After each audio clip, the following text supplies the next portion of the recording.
In the vast sweep of Roman history, no contrast is more tragic than that between father and son, between the philosopher-king Marcus Aurelius and the man who would undo his legacy, Lucius Aurelius Commodus. Marcus Aurelius, the last of the so-called 5 good emperors, embodied restraint, discipline, and wisdom. His reign was marked not only by military campaigns along the Danube frontier but by the quiet power of his mind, expressed in the timeless reflections known as meditations. For generations, his words would inspire statesmen, generals, and thinkers. He was the emperor who governed as a servant of duty, the rare ruler who placed philosophy above ambition. Yet destiny had prepared a darker script for Rome. In 180 AD, Marcus Aurelius' death marked not just the end of an era, but the beginning of a nightmare. Onto the throne stepped his 19-year-old son, Commodus, a youth of golden hair and noble blood, who carried not his father's stoicism, but a dangerous seed of vanity and cruelty. Rome expected a new philosopher-emperor. What it received instead was a tyrant in the making, a man whose obsessions would stain the empire forever. At first glance, Commodus seemed the perfect heir, born into privilege, trained by the empire's finest tutors, given access to the machinery of power from childhood. Yet beneath the polished surface lurked something twisted. Some whispered that he was not Marcus' son at all, but the bastard of a gladiator, rumors his later actions would lend eerie credibility to. For where Marcus Aurelius sought harmony between man and virtue, Commodus sought only indulgence and adoration. From the moment he seized power, Commodus showed an alarming disinterest in governance. Matters of law, taxation, and foreign policy bored him. The empire in his hands was not a responsibility but a toy. He preferred the glare of torchlight in the amphitheater, the thrill of mock battles, and the intoxication of hearing his name worshipped as if he were a god. Already, the Senate looked on in dread. Already, Rome began to feel the tremors of decay. For here was the cruel irony. The son of the greatest philosopher of antiquity would become remembered not as a wise ruler, but as a madman. He would twist Rome's dignity into debauchery, its temples into brothels, its values into ash. The reign of Commodus had begun, not as a continuation of greatness, but as the opening act of Rome's long decline. And in the shadow of Marcus Aurelius, the empire would discover how fragile civilization truly was when handed to the whims of a disturbed mind. From the moment Commodus drew breath, there were whispers in Rome's marble corridors. Rumors claimed he was not truly the son of Marcus Aurelius, but the bastard child of an affair between the empress and a gladiator. These were not idle gossips, but venomous whispers that haunted the boy's shadow. And though no proof was ever revealed, the rumor proved prophetic.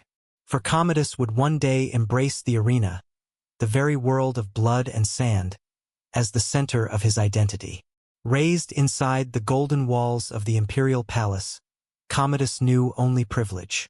He was shielded from the harsh realities of frontier life, unlike his father, who spent long nights in muddy camps, facing hunger, cold, and barbarian spears. Commodus grew up among silken sheets, marble fountains, and slaves trained to satisfy his every whim. To the Roman people, he was heir to the greatest philosopher-king the empire had ever known.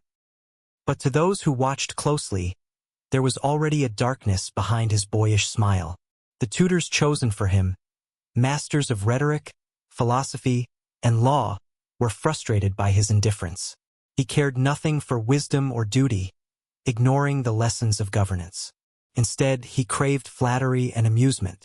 While Marcus Aurelius wrote meditations about justice and self-control, his son grew restless, addicted to whispers of greatness, eager to be told he was divine. It was not knowledge that thrilled him, but power, spectacle, and submission. At 19 years old, fate placed the diadem of Rome upon his head. The empire expected a young man tempered by his father's philosophy, a ruler destined to preserve the golden age of the Antonines. Instead, Rome found itself in the grip of a mind already warped by narcissism and sadism. Where Marcus Aurelius had endured the burden of rule with humility, Commodus embraced it with arrogance. He believed himself not a steward of the empire, but its master chosen by the gods themselves.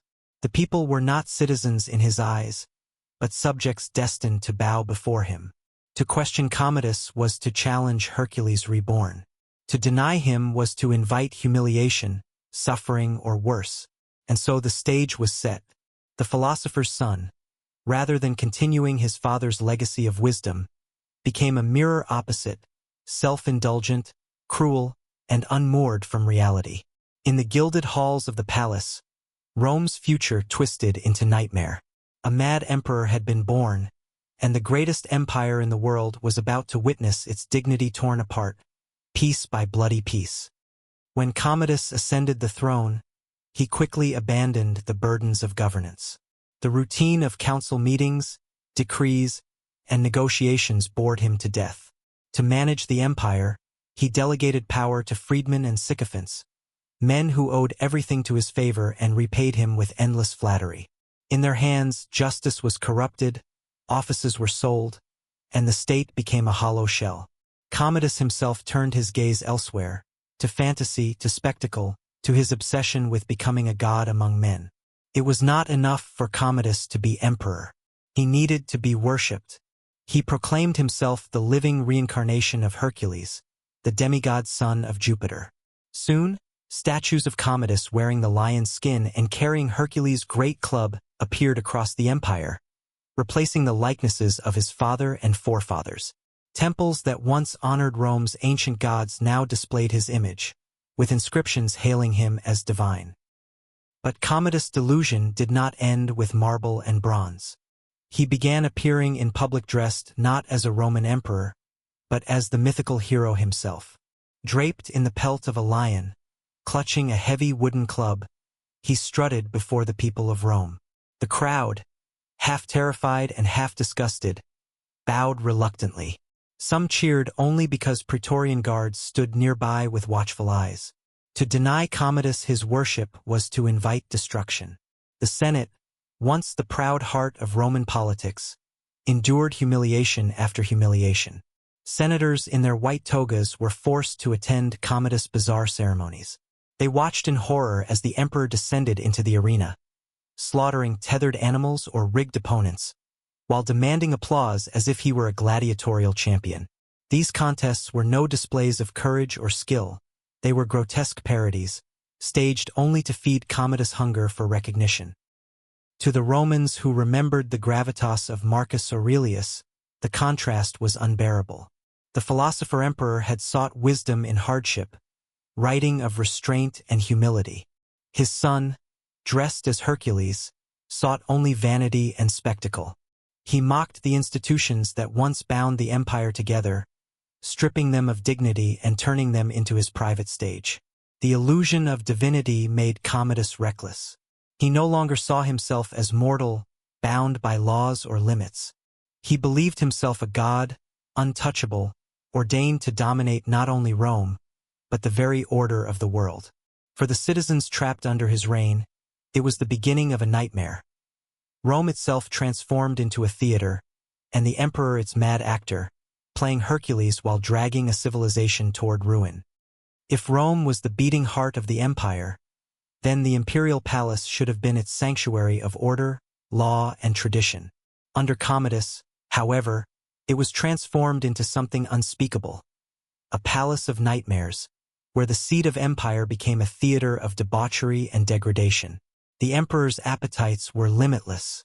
No man, woman, or institution was safe from his obsessions.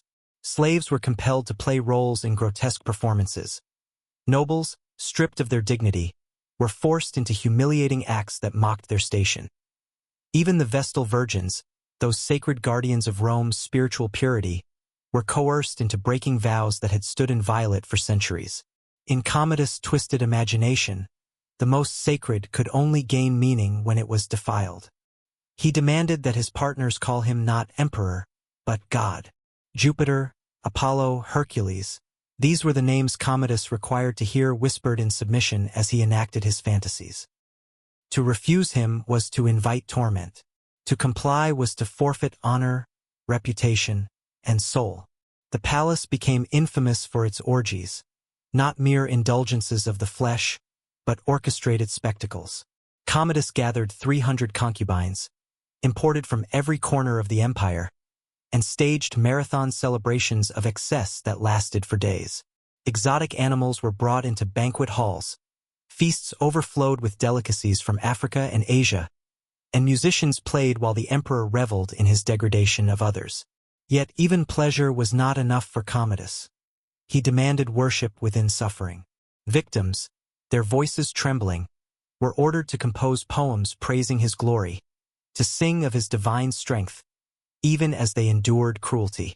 For Commodus, humiliation was sweeter when it was wrapped in false adoration. The more debased the act, the more he delighted in forcing his subjects to call it holy. What once had been the proud heart of Roman governance had become a brothel of horrors.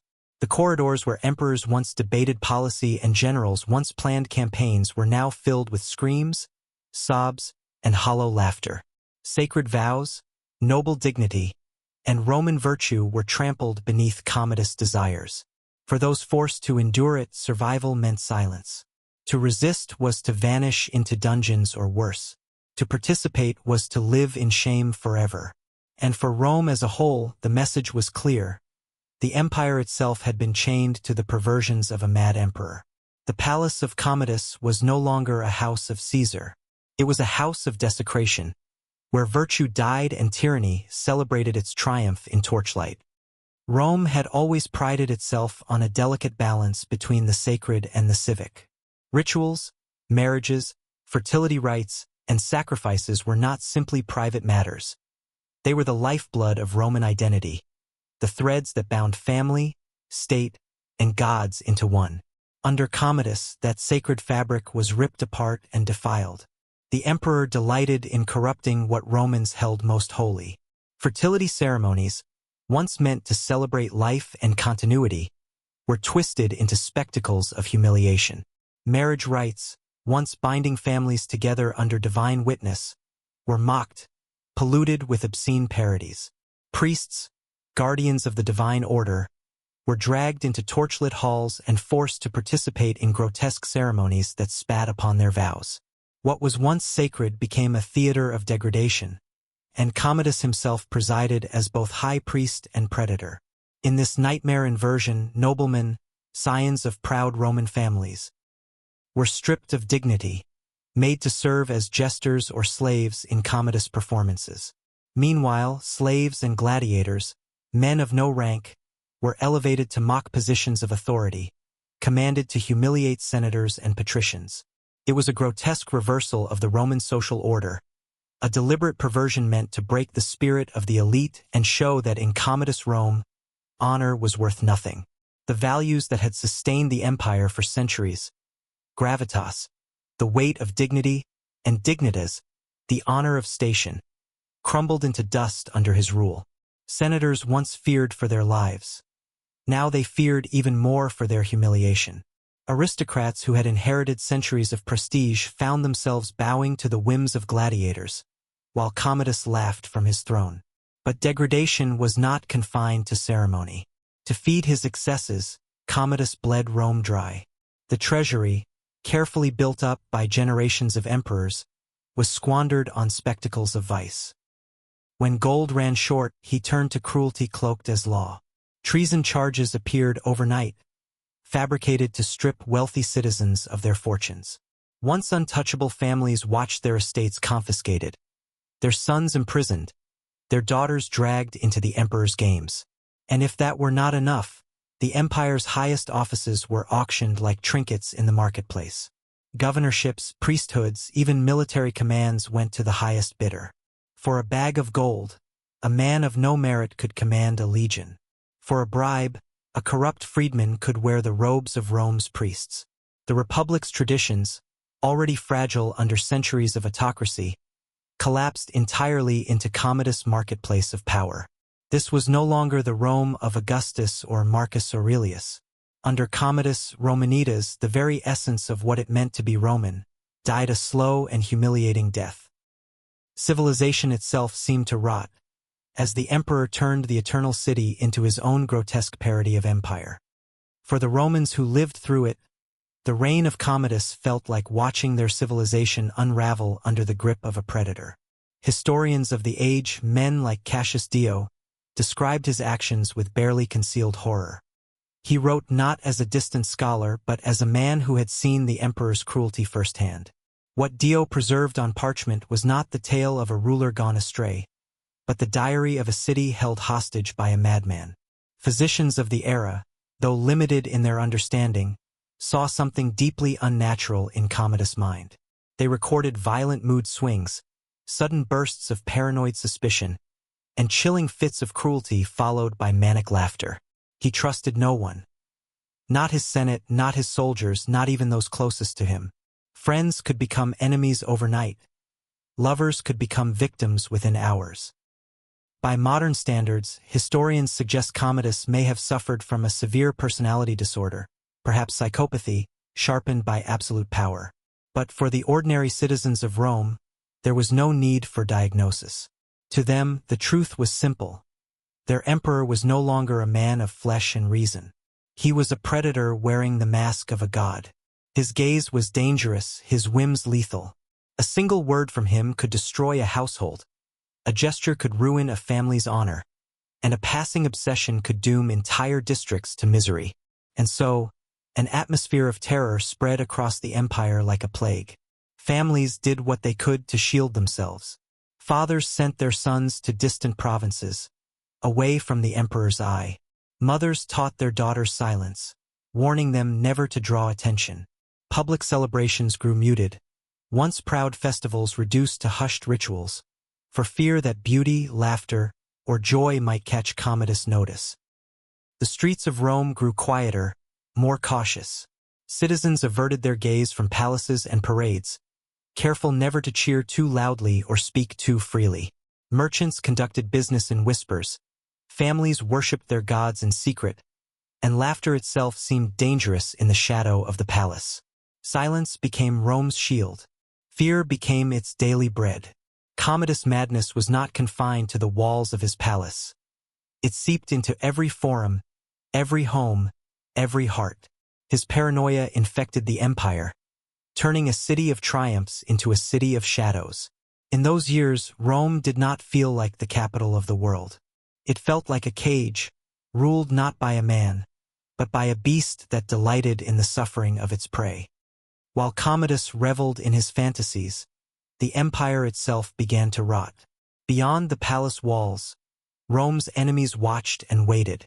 The northern borders along the Danube and Rhine, once secured by Marcus Aurelius with sweat and blood, were left exposed. The emperor no longer cared for strategy, for soldiers, or for the safety of his people. Germanic raiders crossed rivers and set fire to villages with impunity, and frontier legions, abandoned by their leader, withered in despair. Diplomacy too collapsed. Foreign kings and envoys who once trembled before Rome now mocked its arrogance. Marriage alliances were broken, treaties ignored, trade routes disrupted. The great system of negotiation and intimidation, perfected over centuries, crumbled under Commodus' neglect. Where Marcus Aurelius had built bridges of order, his son left ashes and silence. Within the city itself, the rot spread deeper. Education faltered. Philosophers who had flourished under Marcus Aurelius found themselves silenced, exiled, or forced into degrading service, writing hollow praises for the emperor's madness. Libraries, once filled with knowledge and debate, grew dark and empty.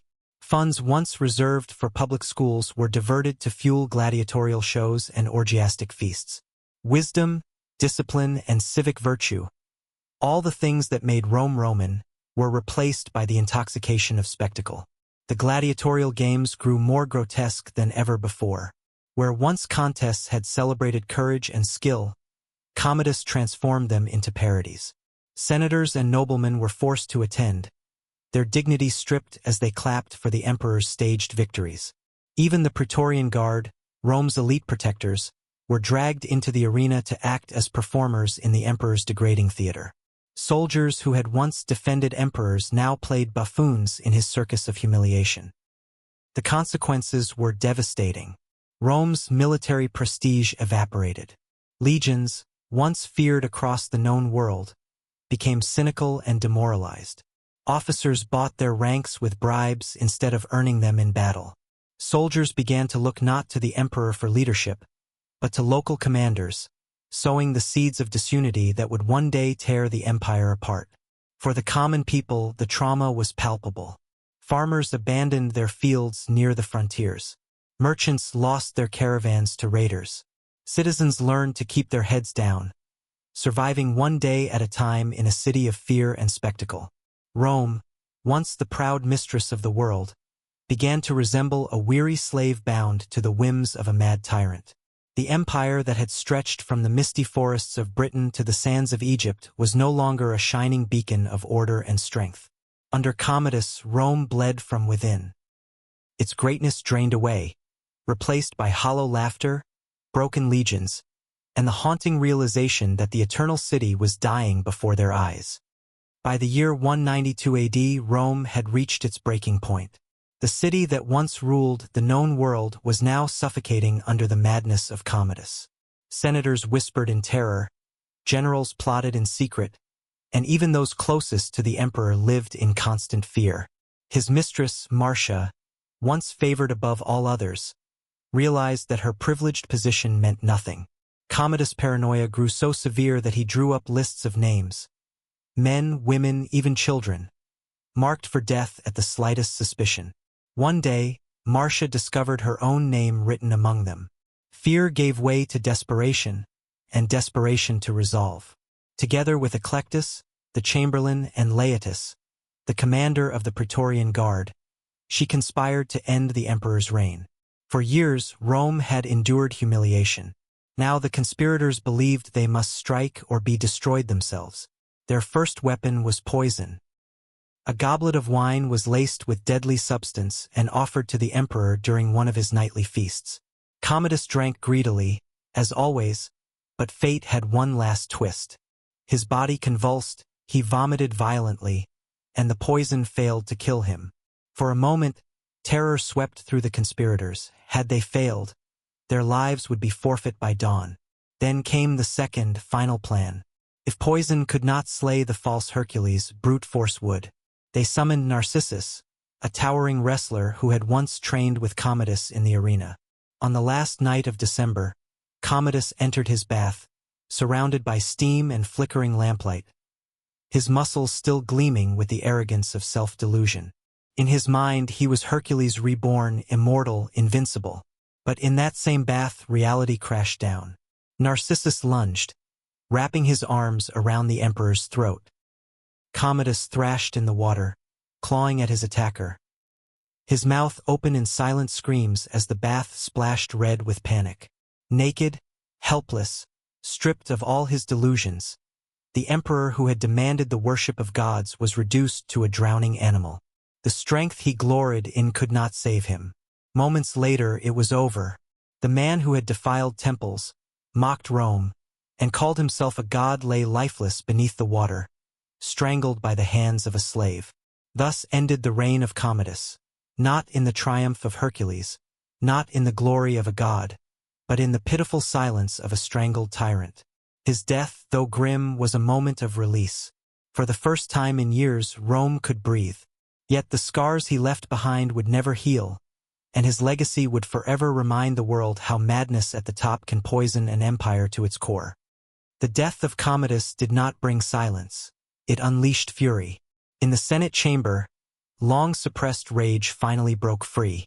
Men who had bowed their heads in humiliation for years now spoke with fire in their voices. Commodus, once proclaimed a god, was denounced as a monster. The senators declared him a public enemy of Rome. His decrees were torn apart, his honors stripped away, his memory condemned to oblivion.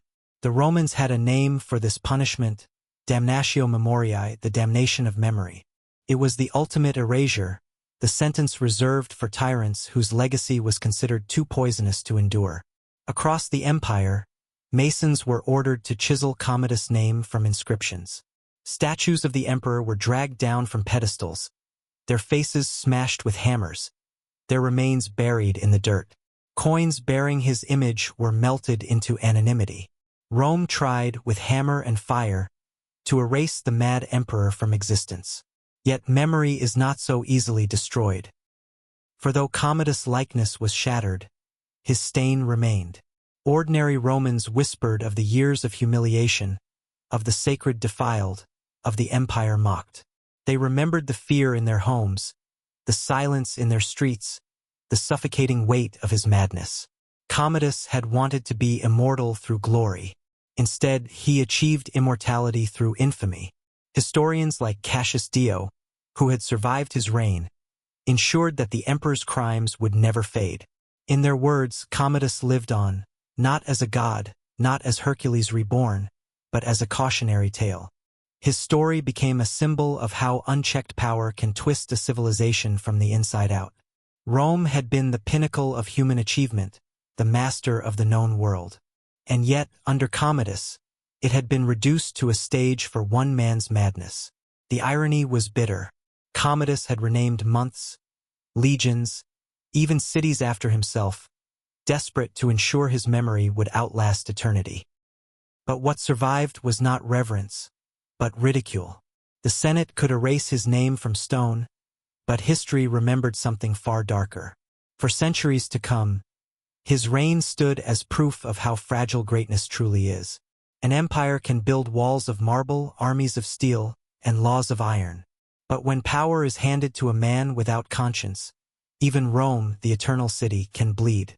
Commodus' name may have been struck from monuments, but it could never be struck from the lesson he left behind. That tyranny, once unchained, poisons everything it touches. Commodus' pursuit of immortality was relentless. Obsessed with the idea of living forever in memory, he sought to carve his name into the very fabric of Rome. He renamed months after himself, declaring that time itself should bend to his will. He renamed cities and legions, believing that the world would forever chant his name in reverence. In his delusion, he imagined his likeness standing eternal beside the gods, his image worshipped for all ages to come. But what survived was not reverence. It was ridicule. For centuries, Rome did not remember Commodus as the son of Marcus Aurelius, nor as a conqueror, nor even as Hercules reborn. He was remembered as a cautionary tale, the mad emperor, a figure of infamy whose reign dragged the empire toward chaos. The irony was complete. The man who longed for eternal glory achieved eternal disgrace. The Senate tried to erase him with damnatio memoriae, chiseling his name from stone and smashing his statues into rubble. Yet history proved stubborn. Accounts from Cassius Dio, Herodian, and others kept his memory alive, not as Commodus the immortal god, but as Commodus the tyrant, the predator, the destroyer of dignity. His legacy was not one of divine eternity, but of human horror. And his reign left wounds that Rome never fully healed. Economically, the empire was drained, its treasury emptied, its military weakened. Politically, the Senate and the legions had tasted corruption and humiliation. Socially, Roman values of gravitas and dignitas, the very foundation of Romanitas, had been shattered. Spiritually, temples had been defiled, sacred vows broken, faith itself mocked. The eternal city, once a symbol of order and might, staggered under the weight of Commodus' madness. Modern historians see his reign as the pivot point, the beginning of the slow unraveling of Rome.